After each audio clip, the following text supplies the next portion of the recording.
I'm not really that angry, but I think it'll make for quite a good thumbnail. Welcome everybody to a car park roof. I feel like a rapper.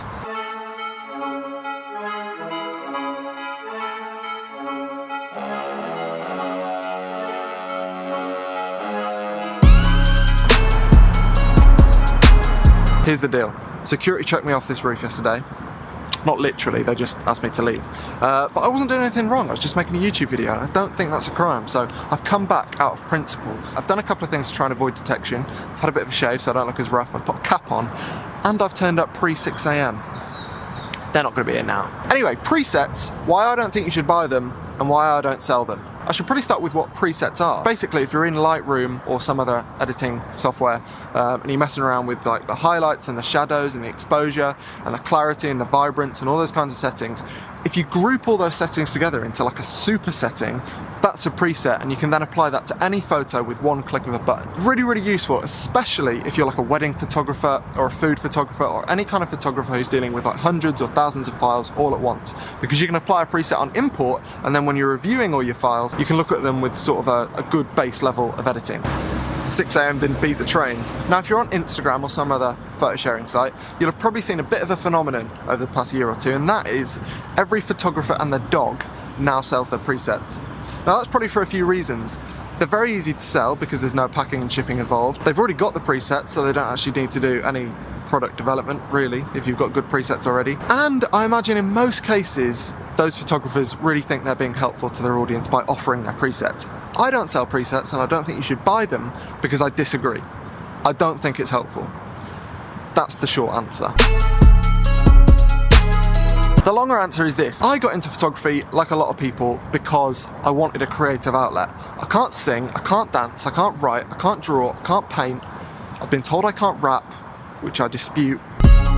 But through a lot of patience and hard work, I'm now able to take reasonably interesting images and stitch them together to make original concepts. And ultimately, the best thing I've found about this YouTube channel is people saying, I feel really inspired, I feel like I'm going to go out and create as a result of one of my videos or seeing one of my photos. And that's all I really want to do going forward, inspire people, because there's nothing like that feeling of having an idea and going out into the world and trying to work out how to make it work. But I've seen a lot of people recently saying things like, oh, I want to go to so-and-so location to get that shot, because they've seen someone else take a photo there, and they'll go and get exactly the same photo, and then they'll get home and they'll edit it using presets that they've bought from another photographer. And I end up thinking to myself, that photo ain't yours. I just think that if you're buying people's presets, you're buying a shortcut that takes you out of the creative process. Kind of similar to a video I did a couple of months back about a product called Arsenal, which has been marketed as an intelligent camera assistant. And if you didn't see that video, don't worry, it's quite boring, but essentially that piece of kit is very clever, uses a database of photos to suggest settings for your photo, which I think means that it's much more difficult by definition to be original when you're using that piece of kit. And that just isn't my thing.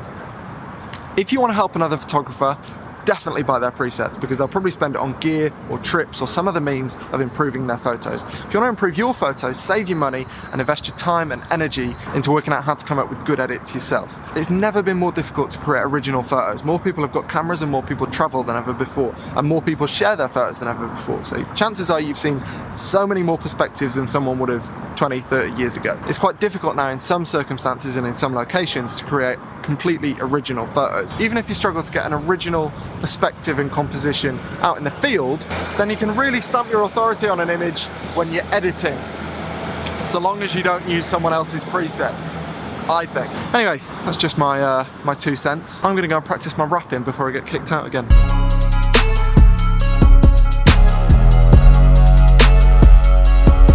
Well, that was the worst sunrise I've ever stopped to do a time lapse of.